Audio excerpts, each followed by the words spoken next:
The Joker sequel is out. Joker Folie, and Joker is just, the fact of the matter is, I want to get this video out because everyone else is already uploading their stuff, and I've already uploaded a spoiler-free talk about this movie, but truth be told, this movie really frustrated me. And there's a lot of things on my mind about this one, and just stuff I wanted to talk about regarding Joker Folie because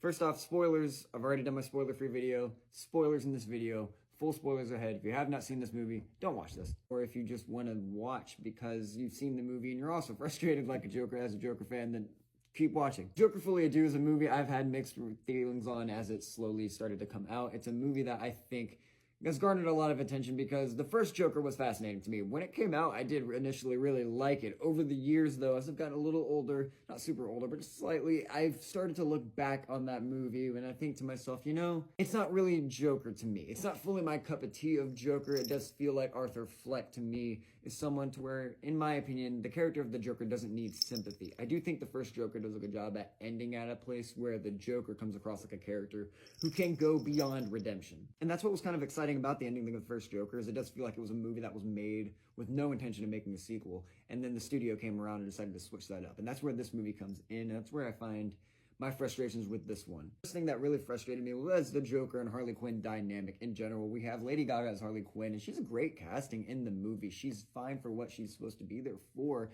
But my problem is she is a great actress, but the movie doesn't give enough for her to do. The movie is mostly about the two singing. So when it comes to a moment where you need character development between the two to really feel that kind of bond, that back and forth, even though this movie doesn't want to do what the initial traditional storyline of what Joker and Harley Quinn is, that's what really annoys me, is like, you had such a moment to really show how Arthur Fleck has become the Joker, in the sense of using Harley Quinn as a character to show that, while giving an authentic idea of what that relationship is. And what bothers me about this movie so damn much, and it's another case in point where these movies are afraid to show the Joker and Harley Quinn relationship for what it truly is. It is an abusive, toxic relationship that should not be romanticized. It shouldn't be looked at as two people that just fell in love. Even though they're both kind of crazy, it's like, no, Joker is an abuser of Harley Quinn. Harley Quinn is a victim of that scenario, and it shows how evil the Joker can be, how manipulative of a force that villain can be. The Joker is not a sympathetic character. The Joker is someone who kills for fun. The Joker is someone who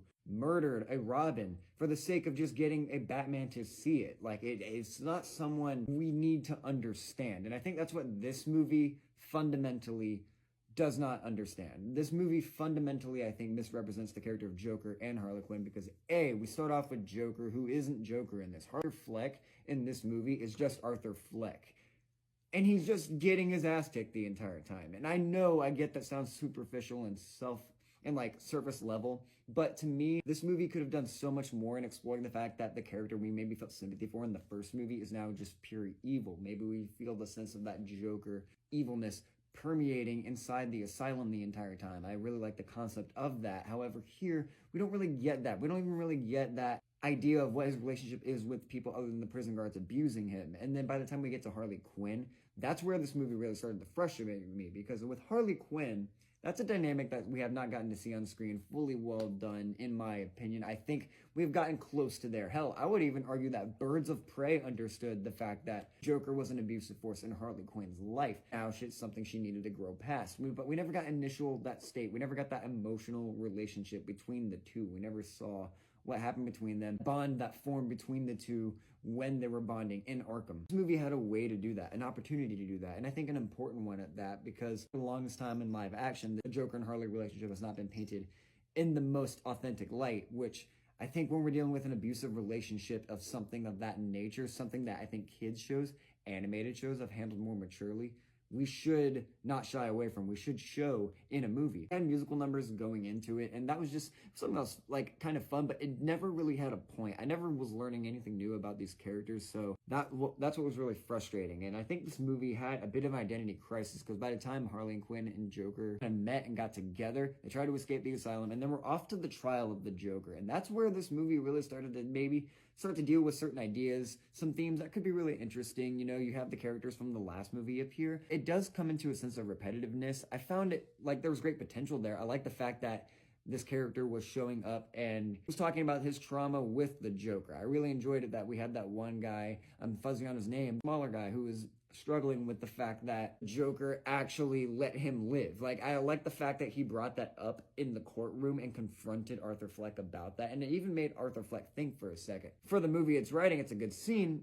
Don't think Joker would ever give a fuck, but in this case, I respect Joaquin Phoenix and the acting in that moment, even if I didn't like the writing. And that's what really is, I think that's what makes this movie all the more frustrating, is for every moment that is well acted, I just wish I was seeing something of a character I love being authentically represented, because I don't think Todd Phillips wanted to even make a fucking Joker movie. And that's where I think this movie really gets annoying with me, is the fact that it doesn't want to embrace those more mature elements that are there inherently. Why the hell does Harley Quinn have to be a Manson girl? Why does she have to be someone who's just immediately in love with Joker, infatuated by him, wanting to be with him, when we don't even really get a development of that? And I think honestly, it's the fact that this movie is focused on being a musical. It's something that it doesn't need to be, when we could be focusing on character development and intimate scenes that are beyond just a song. The music was telling me something different.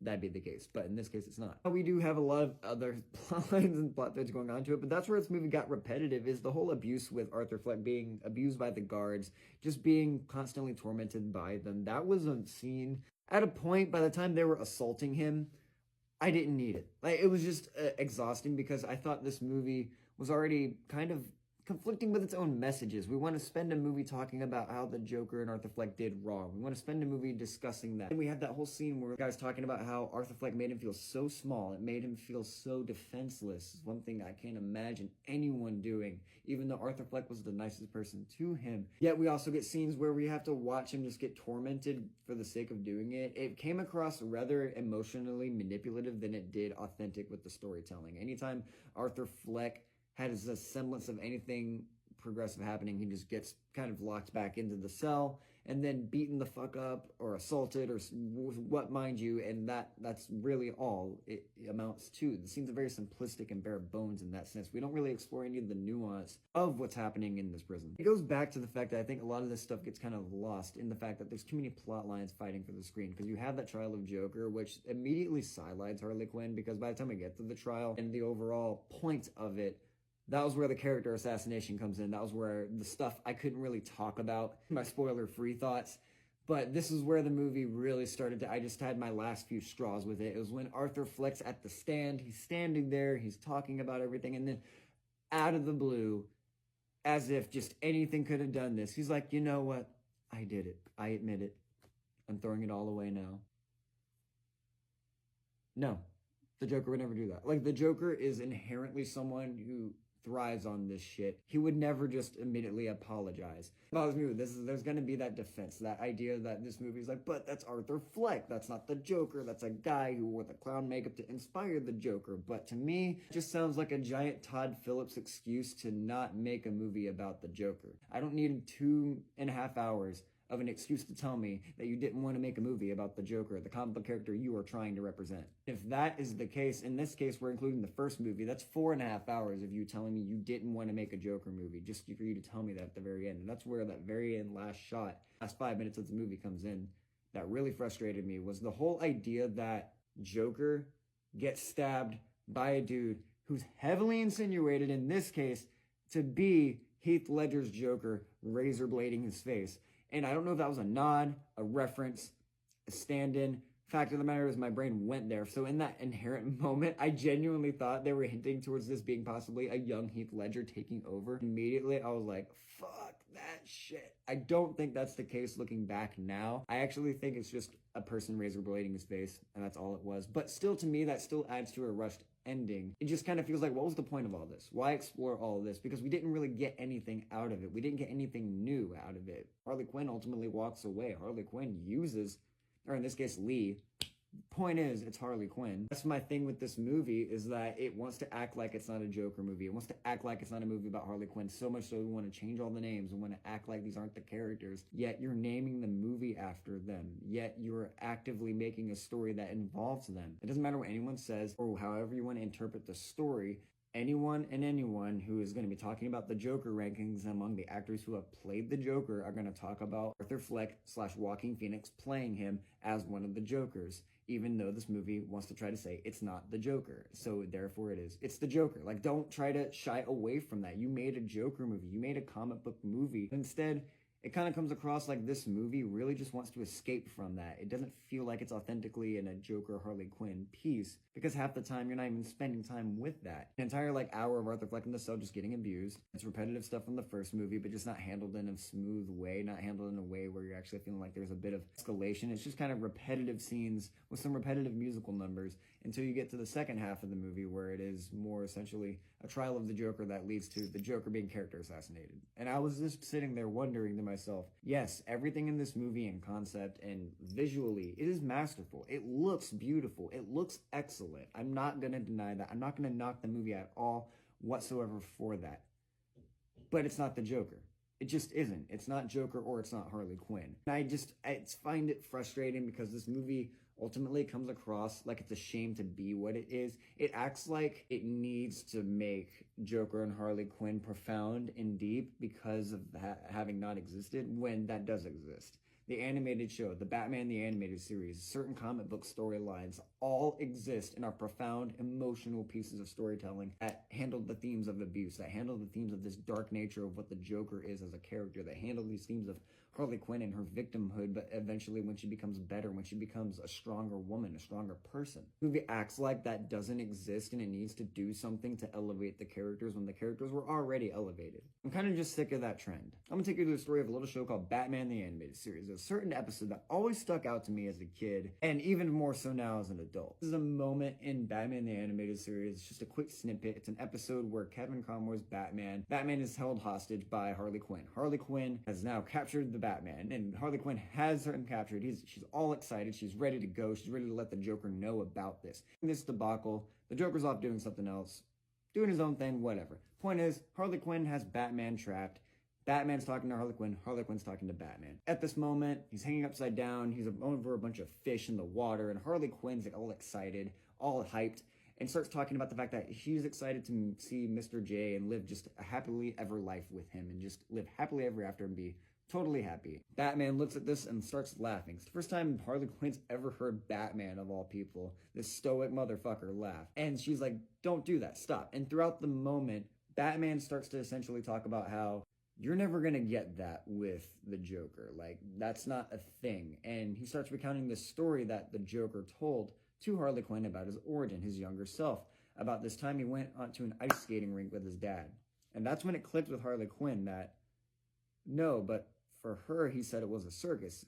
And it's this entire moment where it clicks with Harley Quinn that Joker's been lying about any past life that he's had. He's been lying and he's not told her the truth about this whatsoever. But to later, the moment where Batman escapes, yada yada yada, the rest of the episode ensues. But then we get to the end of it where Joker and Harley Quinn are back at the safe house, and Harley Quinn ends up agitating Joker to a point where Joker kicks Harley Quinn out of a window. She lands, falls, splats onto a car, and sits there in awe as the car is just shaken and broken. Glass shatters on the ground. Harley Quinn's just looking up. The very end of the episode, Harley Quinn's looking up, laying on the car, injured, scared, and all she does is say, well, it was my fault. I'm paraphrasing, but she blames herself. Nothing in either of these movies amounts to that. Nothing in these movies are as mature as showing that. I think that's something that was missing from this. It's harmful, I think, to show the Joker as only a sympathetic character. There's nothing wrong with having a tragic backstory with the Joker. That's okay. That's completely fine. But to not recognize that he's beyond redemption, I think is harmful. And I think this movie oddly does that unintentionally. Joker Folie to me is the character assassination of what the Joker is. And it is a beautiful looking movie, but it isn't to me Joker or Harley Quinn. And that's just kind of something I'm ready to move past. And I kind of want to just make this video venting about why I think these characters, because they're important to me. I've grown up with them and I want to see them kind of authentically adapted right. I say that ironically wearing a Zack Snyder just as a hoodie. This thing's really comfy, but this movie has its flaws too.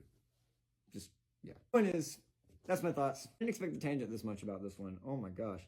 This is going to be a longer one. But thank you guys so much for watching Scatterbrain Reviews. I just wanted to kind of vent about some spoiler thoughts on Joker, but I couldn't talk about certain elements of it, like him dying at the end and stuff, without giving that away. Point is, I didn't love this movie. But thank you guys so much for watching. I'll see you next time. Scatterbrain Reviews. Goodbye.